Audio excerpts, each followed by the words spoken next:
ઓમ નમો નારાયણ. હું અરુણાબેન પી ગોસ્વામી સુરતથી તમારું સ્વાગત કરું છું અરુસ કિચનમાં. તો આજે આપણે બનાવશું કોબીને ચીઝવાળી સેન્ડવિચ. તો એના સારું આપણે આ કોબી આ રીતે ઝીણું ઝીણું સુધારીને લીધું છે, ક્રશ આપણે ચીલી કટરમાં અને ગાજર, એક ગાજર આપણે લીધું. તો તમે આમાં તમારા હિસાબે શાકભાજી કોઈ નાખી શકો એમ. અને લીલા મરચાં, તો તીખા મરચાં આપણે લીધા છે 3 થી 4, અને લીલા ધાણા, અને મીઠું જોહે સ્વાદ પ્રમાણે, અને એક આપણે ચીઝની ક્યુબ લીધીશ, અને બ્રેડ જોહે, અને તેલ જોહે બ્રેડ ઉપર લગાવો. તમે તેલ, માખણ, ઘી કંઈ પણ વાપરી શકો એમ. તો પહેલાં આપણે સ્ટફિંગ તૈયાર કરી લઈશું. તો આમાં આપણે કોબી લઈ લેવું અને ગાજર. તો આને આપણે મીઠું નાખી દેવું, મીઠું ચડી જાય એ રીતે, અને મિક્સ કરી લેવું. તો થોડીક વાર આને આપણે રહેવા દેવું, એટલે મીઠાનું આ કોબીમાં જે વધારાનું પાણી હશે એને આપણે કાઢી નાખીશું. તો થોડીક વાર આને આપણે રહેવા દેવું 3-4 મિનિટ માટે. તો આપણે થોડીક વાર મીઠું નાખીને રાખ્યું હતું, તો હવે આપણે એમાંથી વધારાનું પાણી કાઢી નાખીશું. કોબીમાં પાણી હોય ને મીઠાનું પાણી થાય, એટલે આને આપણે આ રીતે દબાવી અને બધું પાણી કાઢી નાખીશું.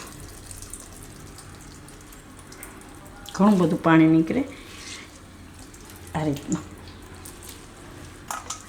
તો બધામાં રીતે કાઢી નાખીશું આપણે.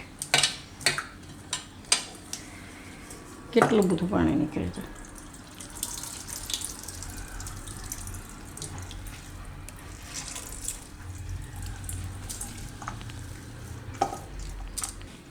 તો હવે આમાં આપણે નાખી દેવું મરચાં. તો તમે તમારી તીખાશના હિસાબે મરચાં નાખી શકો.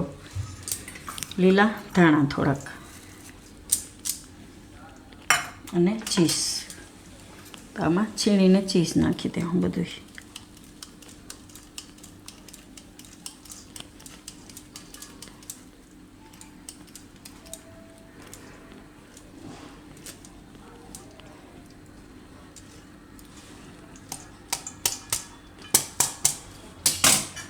અને મિક્સ કરી લેવું આમાં.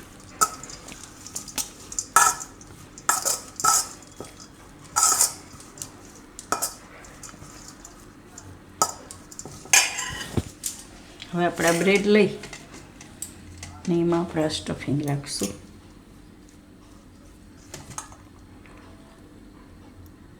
આ રીતે સેન્ડવિચ તૈયાર કરી લેવું.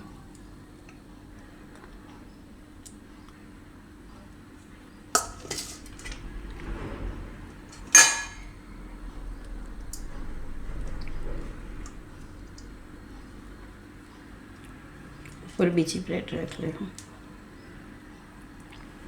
તો આ રીતની આપણે તૈયાર કરી લેવું સેન્ડવિચ. આને આપણે આ મશીનમાં બનાવવાની છે, તો એમાં આપણે તેલ લગાવી લેવું. થોડુંક તેલ, ઘી તમે કોઈ પણ લગાવી શકો.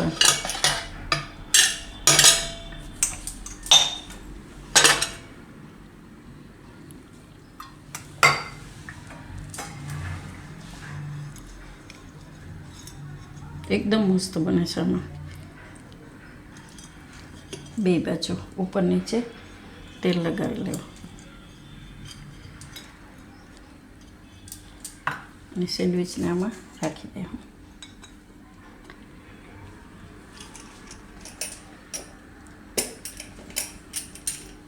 આપણે ગેસ ઉપર શેકી લેવું. ગેસ ચાલુ કરશું અને ફેરવીને બે બાજુ શેકી લેવું. 2 મિનિટ આ બાજુ શેકશું, પછી બીજી બાજુ ફેરવીને શેકી લેવું. તો એને આપણે બે બાજુ ફેરવીને શેકી લીધી. હવે ખોલીને જોઈ લેવું. તો એકદમ સરસ આપણે પાકી ગઈ છે. તો આને આપણે કાઢી લેવું. એકદમ મસ્ત થઈ ગઈ. તો બીજી આપણે ભરી લીધીશ 2. તો એને આપણે શેકી લેવું એ રીતે, થોડુંક તેલ આમાં લગાવીને.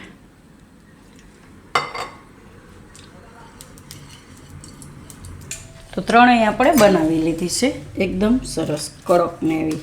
તેલ નાખશો એટલે એકદમ સરસ થાય એમ. તો આને આપણે એક કાપીને જોઈ લઈએ.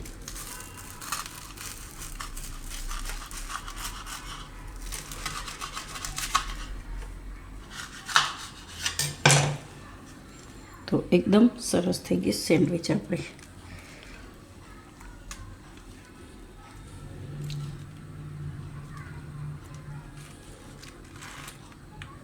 તો તૈયાર છે આપણી કોબી અને ચીઝવાળી સેન્ડવિચ. તો જો તમને મારી આ રેસીપી પસંદ આવી હોય તો એને લાઇક કરજો, શેર કરજો અને મારી ચેનલને સબસ્ક્રાઈબ કરજો અને બેલ આઇકન દબાવવાનું ના ભૂલતા. કમેન્ટ કરીને કહેજો કે તમને કેવી લાગી આ કોબી અને ચીઝવાળી સેન્ડવિચ.